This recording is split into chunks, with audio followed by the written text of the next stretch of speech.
Even the place where we are residing or where we dwell is also comes under one of the modes of material nature. Like the city itself is a mode of passion, because we see in the city the continuously things are moving, everybody is running, everybody is in the mode of passion. The passion is driving everyone. There is constant glamour. So that's why this is in the mode of passion. City is the mode of passion. And there are specific places where as soon as one enters, it is a place of darkness and a place where all kind of addictions or intoxications are available. So especially clubs and many other things like bars and these things, so they come under the mode of ignorance. So that those places are in the mode of ignorance, because as soon as one enters there, so he is completely blind to his real purpose and real discrimination of good and bad, and he just is in complete illusion. So that is in the mode of ignorance. And places like forest is mode of goodness, because the place is very calm and cool. That's why people go out, especially if you see in the olden times, the sages would go to forest for meditation, because forest is not a general dwelling. So the forest, only animals are present and mainly covered by trees, all the places. So that's why forest is a place of goodness. And if you consider temples, temples are beyond these three modes, because in temples there is always a spiritual vibration. So there is a divine presence of the Lord and his devotees. That's why the temple is not in one of the three modes, either sattva, raja or tama. It is beyond the three modes. That is where is the fourth stage. It is called Shuddha Sattva Guna, pure goodness. It is not one of the three modes. Neither it is the mode of goodness in its best form. No, that is a Shuddha Sattva is only presence due to the extreme devotion to God. So that's why if you see the temples, so it is mode of pure goodness. So in 17th chapter, Krishna mentions that the food we take is also divided into three modes. So he tells aharastvapi sarvasya trivido bhavati priyaha. So here Krishna is mentioning even the food we take is also in the three modes. The first one is the food in the mode of goodness. So what are the qualities of the food in the mode of goodness?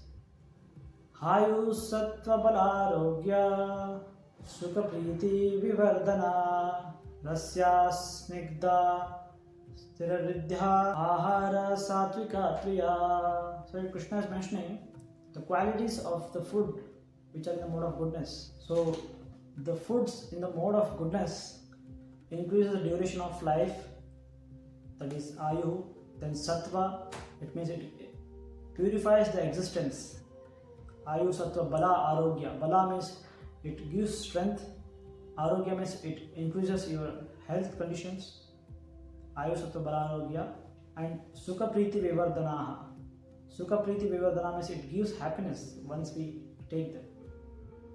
So the characteristics of the food which are in the mode of goodness is mentioned here, that rasya snigdha sthira vidya. Rasya means it is juicy, like all the fruits we eat, it has juice in it. Rasya. Snigdha means there is some kind of fat there, like milk items. So all these things. Sthira vidya means which is fulfilling to the heart. Sthira vidya. Ahara satvika priya. So these are the foods which are in the mode of goodness. Further Krishna mentions the foods which are in the mode of passion. Katvam lavana tishna tikshna ruksha vidahinaha ahara rajasa sheshta Dukkha Soka Maya Prada.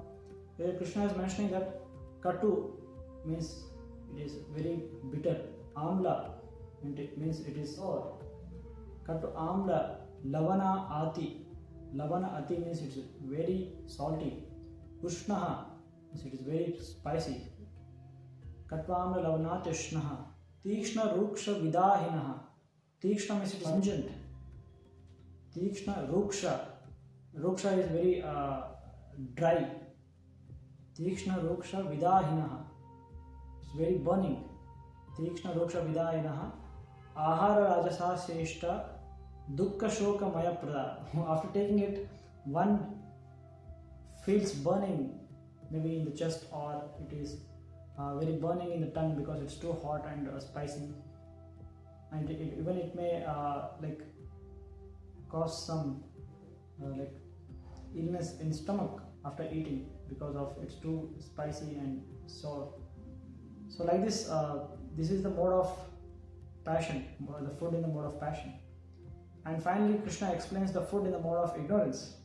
Yatayamam katarasam poti paryushitam chayat chishtam apichamedyam bhojanam tamasapriyam. So here Krishna is mentioning yatayamam gatarasam. So that food which is already stale, which has become tasteless. Puti paryushitam chayat. Puti means it is already like getting bad smell. Puti paryushitam. Paryushitam means it is decomposed. Yatayamam gatarasam puti paryushitam chayat uchishtam api chamedyam. So uchishtam means the leftover of the other person, or the remnants of food taken by other person. So it should not be taken. It is tamasic. It is tamogun. So uchishtam api chamedyam. Chamedyam means, so cha amedyam. Amedyam means that which is not actually edible for human beings. That is like skin, or that which is which comes under non-veg. So that is for example meat and all, or liquor, etc. So these are all tamasic foods. So these are various categories of foods in different modes which Krishna explains. But the food which is prepared with the consciousness to offer to God, and where all the food items are sattvic and is offered to God, and then it is taken, that is called prasadam. That is not in any of the modes, but it is divine. It is beyond the three modes. It is also Shuddha Sattva. Prasad is called the divine mercy of Lord. So even it is mentioned that the object of worship can also be categorized into three modes. Like for those who are in the mode of tamogun, those who are in ignorance, we have observed in the society they like perform black magic, or they worship ghosts, spirits. So they come under the mode of ignorance, tamoguna. And those who are in passion, mode of passion, that is in rajogun, they worship a powerful man of this world sometimes. You see like that. They worship some like great celebrities and great personality in this world. And those who are in Sattvaguna, they worship the God.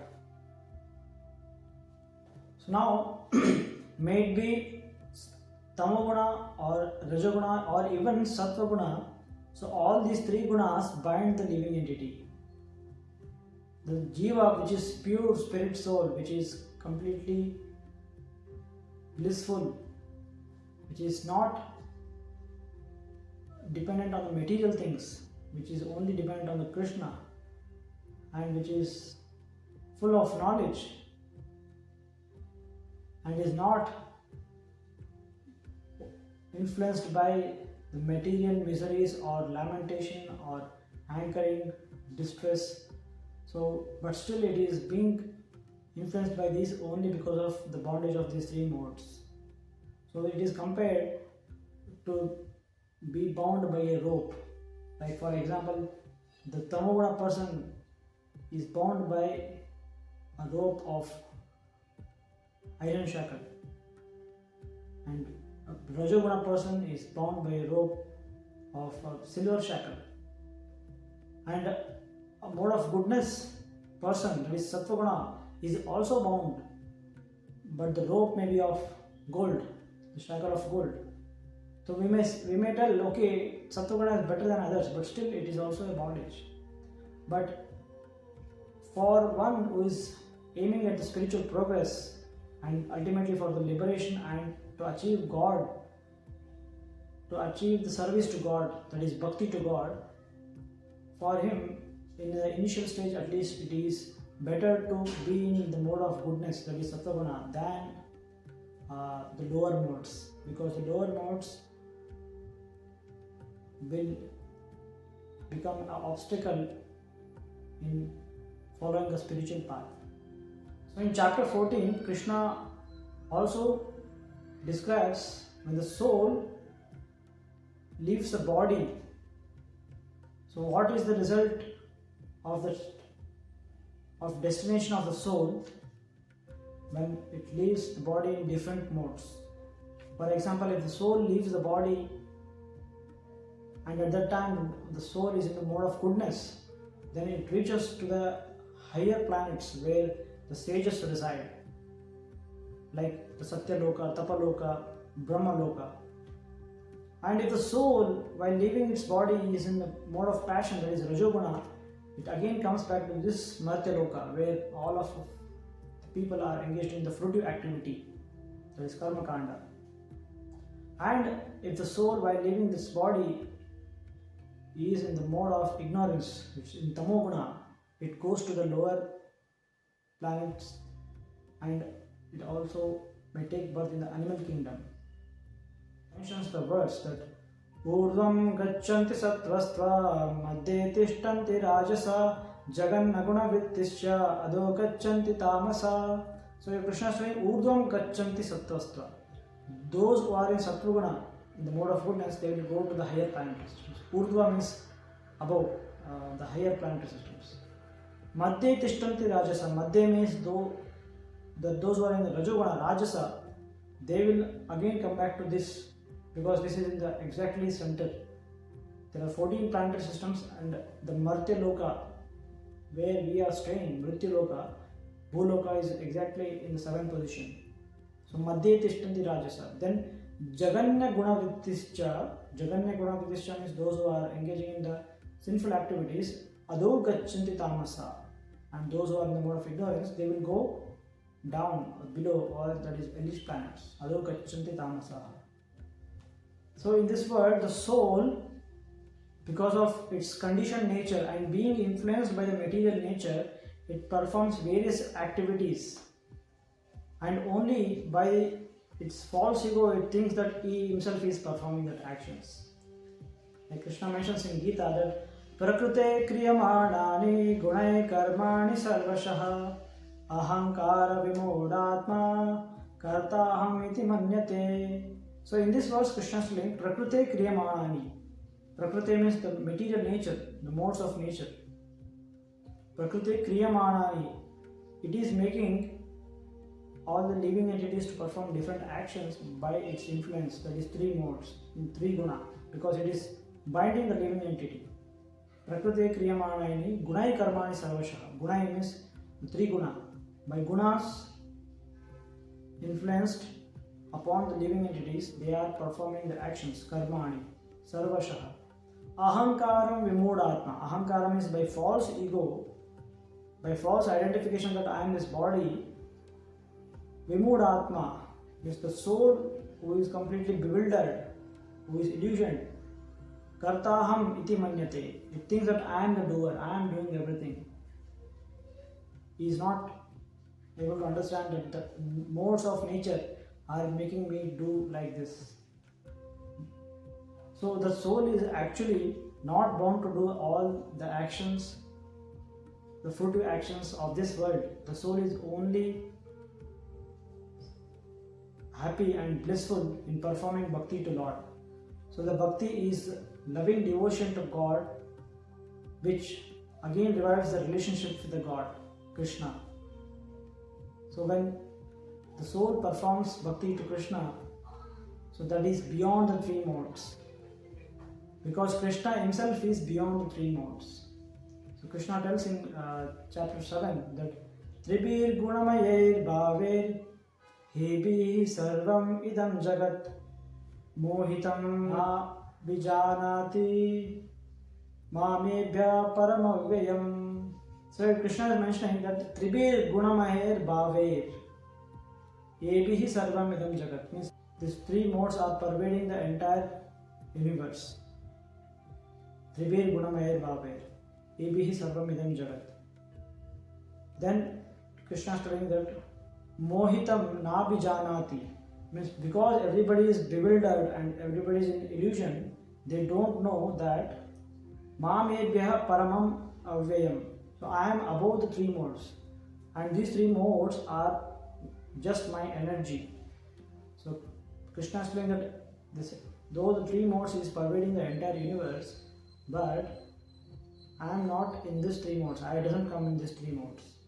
It means that whatever Krishna performs in this Bhuloka, when he comes from the spiritual world, when he comes from his own abode, that is Goloka Vrindavana, which is there beyond Vaikuntha, and he comes to this Bhuloka to perform what is called as Leela. Leela means the actions which are not influenced by the three modes. It is not that he is influenced by the mode of Rajoguna, so that's why he is fighting with the demons, and he is influenced by Tamoguna, so that's why he is sleeping. So he is influenced by Sattva-guna, so that's why he is performing Yajna. No. Whatever he does is beyond the three modes. He is not controlled by any of the modes like the one in this world. So that's what Krishna is mentioning here. So whatever he performs is just to give joy to all his near and very dear devotees in this world. That's why it is called as Leela, that is called pastime. Hare Krishna.